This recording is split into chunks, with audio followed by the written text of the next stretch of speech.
Bonjour Trinley Gyatso, Bonjour, cher Jacques. c'est un plaisir de te recevoir dans ce super château du Halais, mon ami. D'abord en ta qualité de lama, puisque c'est quand même pas très souvent que nous recevons ici un responsable de l'Union bouddhiste de France. De plus, tu parles français. Je dirais même que tu parles vendéen, puisque tu es d'origine vendéenne, Oui, tout à fait. et tu nous apportes une ouverture vers un monde qui, il faut bien le dire, n'est pas celui de notre quotidienneté.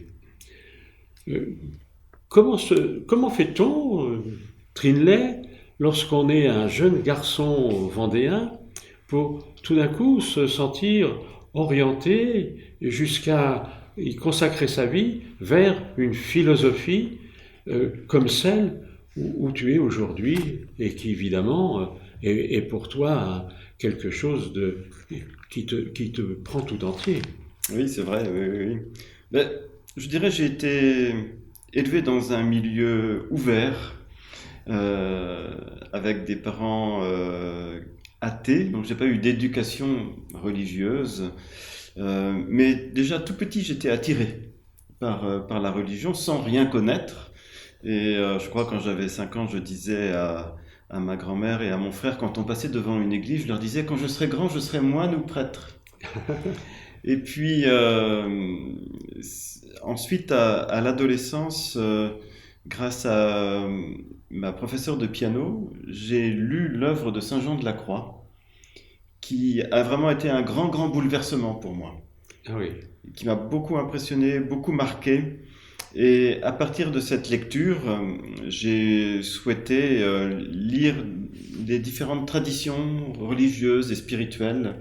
Et, euh, et quand j'ai découvert la tradition bouddhiste et les écrits, les paroles du Bouddha, et notamment son premier enseignement, c'est vraiment quelque chose qui m'a vraiment, vraiment convaincu. Et à partir de là, j'ai souhaité aussi rencontrer du coup les hommes qui véhiculaient cette philosophie bouddhiste et cette tradition, cette voie, ce chemin. Et j'ai eu la chance, grâce à un ami peintre, de rencontrer, d'aller écouter d'abord le Dalai Lama à Paris. Et quand j'ai écouté le Dalai Lama, je me suis dit, ah, enfin je rencontre quelqu'un qui vit ce qu'il vit. Ah oui. Surtout par rapport à la compassion, en fait. C'était vraiment ce qui me semblait, ce qui émanait le plus de lui.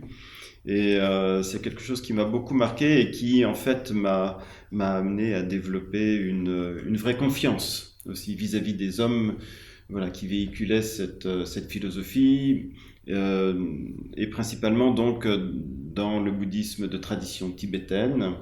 Et ensuite, j'ai souhaité aller un peu plus avant et me mettre en relation avec un maître bouddhiste qui vivait en France. C'était plus facile. Il y avait un maître âgé qui vivait dans le sud de la France, au-dessus de Menton, à Sainte-Agnès.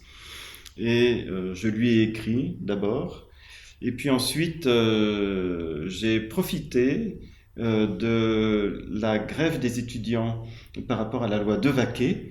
Au lieu de manifester dans les rues de Paris, je suis allé rencontrer ce maître tibétain dans le sud de la France et je lui ai exprimé ce que je croyais comprendre de la philosophie bouddhiste et je lui ai aussi exprimé mon souhait de prononcer les vœux monastiques. Et Excuse-moi, tu avais quel âge à cette là, époque-là? j'avais 18 ans. Et tu suivais des études classiques. Voilà, j'avais commencé des études de philosophie à l'université à Paris et puis de psychologie aussi. Et ce maître a accepté qu'on se revoie ensuite en Bretagne où il fondait un centre à Plouray, en plein centre de la Bretagne. Et là, il a accepté de me transmettre les vœux monastiques. Et du coup, mes études, j'ai fait bifurquer un petit peu mes études puisque j'ai continué un peu la psychologie, mais après je suis entré à l'Institut des langues orientales, à l'INALCO, pour étudier le tibétain. Ah, très bien. Voilà. Et ces gens que tu avais rencontrés t'ont pris un peu sous leur aile, en quelque sorte. Oui, tout à fait. Tout à Oui, fait, oui, oui.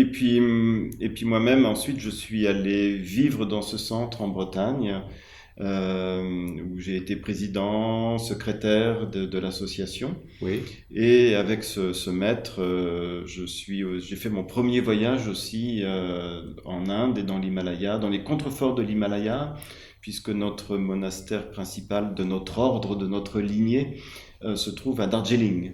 Donc j'ai accompagné ce maître à Darjeeling en 1989. très bien. Bien que tu sois majeur déjà à cette époque-là, comment ont réagi tes parents? Alors, pour mes parents, c'était un peu surprenant pour eux, puisque j'étais aussi musicien et je commençais à donner des cours de piano. Et ils pensaient que j'allais me destiner à une carrière dans la musique, en fait. Donc, ils ont été surpris, presque, je dirais, peut-être même un peu choqués, mais je m'étais engagé auprès de mon maître d'ordination, de leur demander leur autorisation. Même si j'étais tout juste majeur, mais lui, il souhaitait vraiment, il disait c'est important qu'il n'y ait pas de dissension dans la famille à cause de cela. Et mes parents m'ont dit, écoute, nous, tout ce qu'on souhaite, c'est que nos enfants soient heureux. Donc si tu dois être heureux comme ça, c'est d'accord. Et on sera Bien. heureux que tu sois heureux comme ça. Et donc ils m'ont bien sûr, en tant que parent, demandé de continuer mes études au cas où. Oui, oui, oui. Et ensuite, mes parents sont venus plusieurs fois me voir, bien sûr, dans le centre bouddhiste où je vivais en Bretagne, et on nourrit aussi une forme d'intérêt un petit peu pour connaître un peu mieux cette philosophie.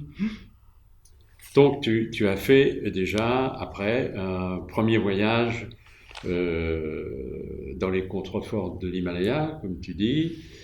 Tu commençais déjà à parler un peu tibétain à l'époque? Oui, un petit peu, oui, Oui. oui, oui. Et ton maître te suivait dans ce voyage, non? Oui, disons, je l'ai accompagné jusqu'au monastère de Darjeeling. Oui, c'est toi qui l'accompagnais Voilà, et pas l'inverse. voilà, voilà. Et puis il y avait son serviteur aussi qui était là avec nous. Et je suis resté dans le monastère, je crois, 2, 3 mois. Donc il y avait beaucoup de moines, hein, 500, 600 moines dans ce monastère. Donc j'ai vécu un peu la vie du monastère tout en étant un peu privilégié, en ayant une chambre pour moi, Ah oui, etc. Et, euh, et c'était très, très intéressant. C'était vraiment une grande découverte pour moi. C'était un autre monde. bien sûr. C'était un autre Oui, monde. oui. Tu devais être heureux. Oui, très, très. Mais tu n'étais pas encore moine à l'époque. Si, j'étais déjà moine. Ah, tu étais Oui, oui, déjà oui. moine. Oui, parce que j'ai prononcé les vœux monastiques en 1er janvier 87. Oui. Donc là, c'était 2 ans après. Ce sont des vœux définitifs? Oui, Très bien. Et à partir de ce moment-là, tu étais donc engagé dans la grande famille des moines bouddhistes. Alors, comment disait-on? On disait moine bouddhiste, on disait lama? Parce que nous, ici, on pense souvent, quand on pense bouddhisme, on pense lama. oui. Alors non, c'est différent. Il y a les moines bouddhistes, Oui, d'ailleurs pas seulement de tradition tibétaine, mais de tous les pays bouddhistes, oui. hein. Et le mot lama, le titre de lama, c'est vraiment un titre qui peut être donné soit à des moines, soit à des laïcs. Il y a aussi des lamas laïcs dans le bouddhisme Ah bon? qui fondent une famille, qui ont des enfants, mais qui sont considérés comme des enseignants spirituels ou des maîtres spirituels. Très bien. Et il y a aussi des femmes qui portent ce titre. Ah oui. Et toi, c'est un titre que tu as acquis. Alors que le chef de ma lignée a voulu me donner à un moment, mais j'ai refusé de le porter pendant 10 ans. Et puis, étant donné que je dirais naturellement, développé des activités un petit peu d'enseignant au fur et à mesure, donc finalement, j'ai fini par accepter de le porter. Mais c'est un mot qui, de nos jours, malheureusement, est très galvaudé. Je le conçois. Parce que c'est un mot qui a un sens vraiment très profond. La, ça veut dire, c'est un diminutif de l'anamepa, qui veut dire en tibétain celui qui est insurpassable spirituellement. Et Ma, ça veut dire celui qui a le même amour pour tous les êtres qu'une mère pour son enfant unique. Donc c'est pas rien. Ah oui, c'est pas rien, effectivement. Et de nos jours, c'est vrai, c'est très galvaudé. Moi-même, je me sens toujours pas légitime en fait pour porter ce titre, mais bon, de nos jours, ça se fait, ça se donne assez facilement. Donc, Tu as eu quand même, et tu continues à avoir une activité enseignante importante. oui, maintenant, oui, mais c'est vrai que c'est après avoir vécu pendant 14 ans en communauté en Bretagne, à Plouray, et puis ensuite, après avoir fait aussi 15 ans de retraite solitaire dans différents endroits, différents moments, mais si je cumule toutes mes retraites, ça fait 15 ans de retraite solitaire. Et donc c'est ainsi ensuite que j'ai pu commencer à partager en fait un petit peu ce que j'avais pu comprendre ou expérimenter des enseignements et des pratiques bouddhistes. Donc, 15 ans de retraite solitaire, on imagine un peu ce que ce doit être, pas tous les jours facile quand même. Alors c'est pas 15 ans d'affilée, c'était parfois 7 mois, 1 an, une fois c'était 3 ans. D'accord. Voilà, dans des lieux isolés, à la fin pendant 11 ans dans un chalet d'altitude en Savoie. Et puis de temps en temps aussi dans l'Himalaya, au Népal, au Ladakh. Pour moi, ça n'a jamais été vraiment difficile, sauf la toute première retraite de 7 mois. J'ai commencé par 7 mois.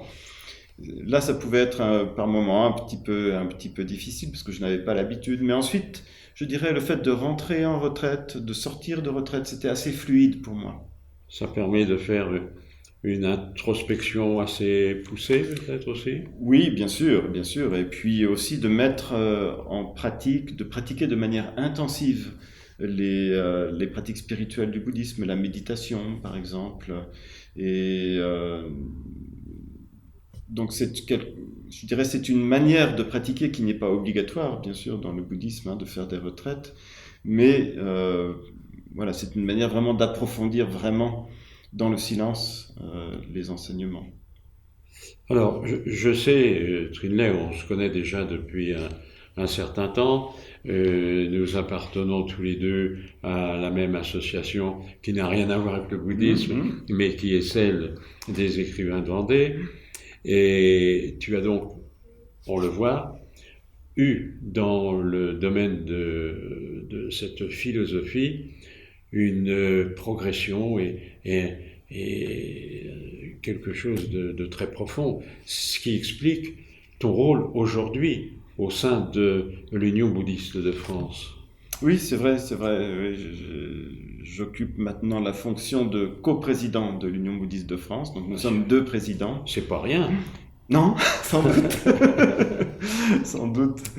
J'avais d'abord intégré le conseil d'administration parce que je pense que c'est très important, que cette instance est très importante. Et puis c'est une manière de représenter effectivement toutes les traditions bouddhistes présentes en France par rapport au pouvoir public. Et puis aussi une manière de soutenir, d'aider les différentes communautés bouddhistes en France. Elles sont nombreuses? Elles sont assez nombreuses. Alors l'Union bouddhiste de France comprend, je dirais, 80% des communautés bouddhistes en France. Et ça compte, on dira, il y a 1 million de pratiquants bouddhistes en France et 5 millions de sympathisants. Ma foi, c'est quelque chose d'assez, je dirais, réjouissant d'être dans cette fédération d'associations bouddhistes. Alors nous ne sommes pas, voilà, je ne suis pas une autorité bouddhiste, mais c'est un rôle plutôt de représentation et puis de mettre en lien aussi, participer à mettre en lien toutes les communautés qui ne se connaissent pas forcément, puisque le bouddhisme est très divers et il vient de différents pays d'Asie et avec des cultures différentes. Et ma foi, c'est très, très intéressant et utile. Alors il y a un mot qui vient à l'esprit quand on parle de bouddhisme, évidemment, c'est le mot philosophie, mais il y a un autre mot aussi qui vient à l'esprit, ça va peut-être te faire sourire, c'est sagesse. Il est conforme à la réalité, vraiment. Vous êtes des sages? Oh là là, je crois que les pratiquants bouddhistes et les maîtres bouddhistes ne se définissent jamais eux-mêmes comme des sages, mais c'est vrai qu'on parle beaucoup de sagesse dans le bouddhisme. ce serait pas très sage de prétendre l'être.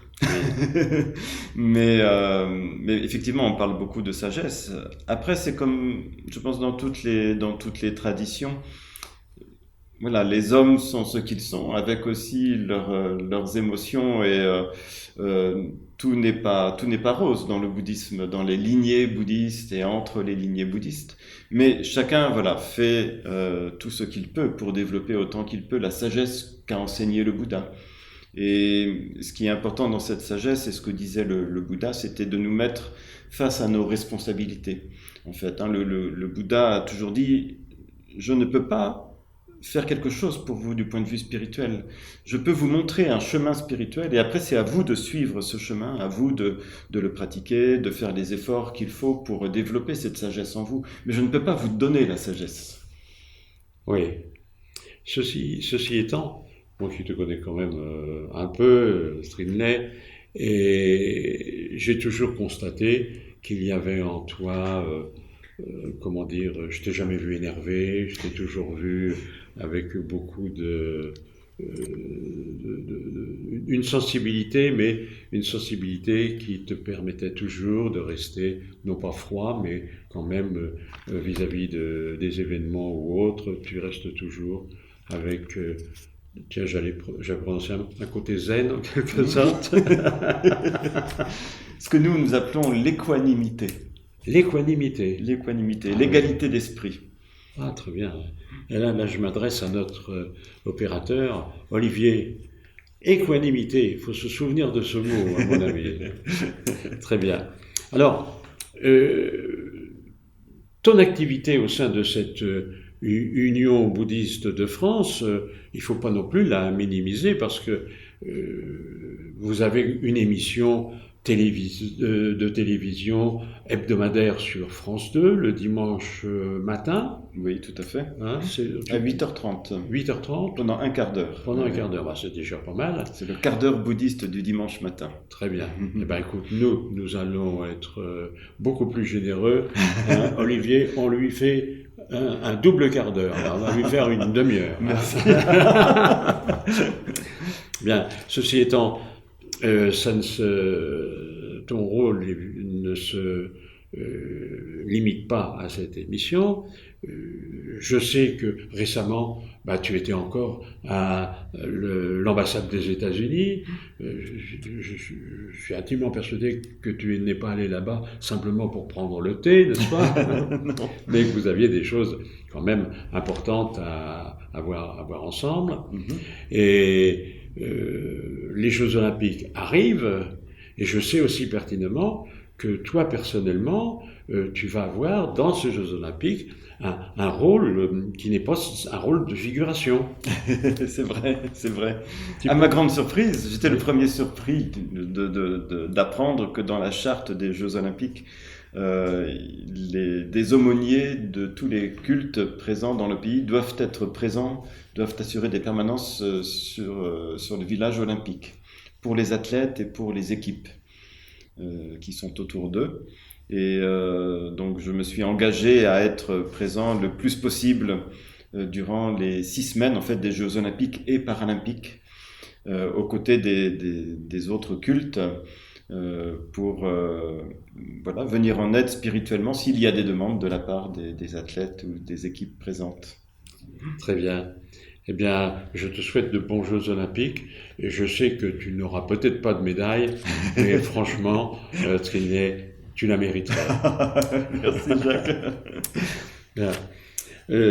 Aujourd'hui, nous sommes dans le château du Halais, un château vendéen qui est de plus en plus apprécié parce que les propriétaires actuels, Céline et Olivier, ont fait de ce lieu un lieu d'accueil où il fait de plus en plus bon, si je peux me permettre cette expression, de venir et de se trouver. Et le fait que tu sois là aujourd'hui, que tu aies accepté de venir nous parler de toi, de ta philosophie, eh bien, c'est aussi un symbole dont nous te remercions. Voilà. Et nous remercions aussi beaucoup Céline et Olivier qui nous ont permis d'utiliser leur télévision pour faire un petit peu plus connaissance avec le bouddhisme. Si on veut en savoir un petit peu plus, où s'adresser, Trinley? Oh, eh bien, il y a le site internet de l'Union bouddhiste de France. Oui. Et puis, il y a différents sites bouddhistes de toutes les traditions, dans toutes les régions de France. Oui. En Vendée, j'ai fondé l'association Drukpa Vendée. Donc, il y a aussi un site internet. Et puis, voilà, j'ai publié quelques livres. Un livre sur mon maître, sur ses ermitages dans l'Himalaya. Et il y a plein de livres. Il y a les livres de Mathieu Ricard aussi, par exemple. Hein, Oui. donc, Voici un de tes livres. tout à fait. Qui est remarquable. Et on peut se le procurer soit par Internet, soit dans les librairies. Oui, oui. Et ce livre est vraiment d'une grande richesse, d'une grande beauté. Et effectivement, c'est pas un livre superficiel. Hein. C'est vraiment un livre qu'on prend intérêt à feuilleter, et plus que ça. Avant de clore cette émission, il y a un aspect que nous n'avons pas encore évoqué, mais c'est l'aspect écriture. Je sais que la poésie, pour toi, c'est quelque chose qui a une grande importance. Tout à fait. Tu peux nous dire un petit peu comment tu ressens ça et comment aujourd'hui tu trouves encore un peu le temps d'écrire? Oui, quand même. Même si, voilà, je suis pas dans des conditions qui sont des conditions idéales pour écrire, parce que je suis beaucoup aussi dans l'administration et dans l'administratif, mais toujours je continue à écrire, et c'est vrai que la poésie est quelque chose pour moi de très important depuis l'enfance. Je crois que depuis que ma grand-mère m'avait offert un livre de poésie illustré, et qui m'avait beaucoup marqué. Tu te souviens des auteurs, non? Alors, il y avait plein de poètes dedans. Il y avait Paul Éluard, je ne sais plus, des poètes plutôt du XXe siècle, en fait, hein, contemporains. Oui. Et puis ensuite, que ce soit au collège ou au lycée, j'ai eu la chance d'avoir Louis Dubost comme professeur de philosophie, qui était éditeur de poésie. Ah, oui. Et puis, comme je l'ai dit tout à l'heure, la lecture de Saint Jean de la Croix m'a beaucoup marqué, et Saint Jean de la Croix a écrit beaucoup de poésie aussi. Oui. Et j'ai toujours écrit un petit peu, et dans les années 2010, j'ai contacté un éditeur pour lui demander si les écrits d'un moine bouddhiste, qui sont, même si c'est de la poésie, c'est quand même teinté de spiritualité, s'il accepterait de me publier. J'avais été aussi conseillé pour cela par un écrivain que j'appréciais beaucoup, qui est Kenneth White, qui est décédé il y a peu. Et puis du coup, depuis, j'ai publié une quinzaine de livres, dont une douzaine de petits recueils de poésie. Et c'est vraiment très important, oui, pour moi, de pouvoir partager une expérience à la fois spirituelle mais littéraire, en citant aussi beaucoup d'auteurs. Et puis ces recueils de poésie, je les ai surtout écrits pendant mes retraites, et maintenant je continue à écrire malgré mes activités nombreuses, et c'est vraiment quelque chose qui me tient à cœur, et c'est aussi une manière pour moi de faire un pont entre la spiritualité bouddhiste et ma culture occidentale. Je pense que c'est très très important pour moi, qu'il y ait vraiment un pont entre ces deux choses. Ça ne peut pas être séparé. Et dans mon cœur, il y a ces deux choses, quoi, la spiritualité bouddhiste et toutes les spiritualités que j'accueille vraiment, parce que je fais aussi partie de nombreuses associations interreligieuses. Mais voilà, la culture de mon pays, pour moi, est aussi très importante, que ce soit la musique, la poésie, l'écriture en général. Eh bien, ce que nous souhaitons, n'est-ce pas, je m'adresse à Olivier, le propriétaire de ce château, qui en même temps est notre opérateur aujourd'hui. Et Olivier, si le jour où Trinley va nous dire avez-vous un local suffisamment grand pour que je puisse venir faire ici quelque chose avec tous les gens qui en ont envie, je crois que la porte lui sera ouverte, n'est-ce pas? Bien. C'est gentil. Merci Trinley.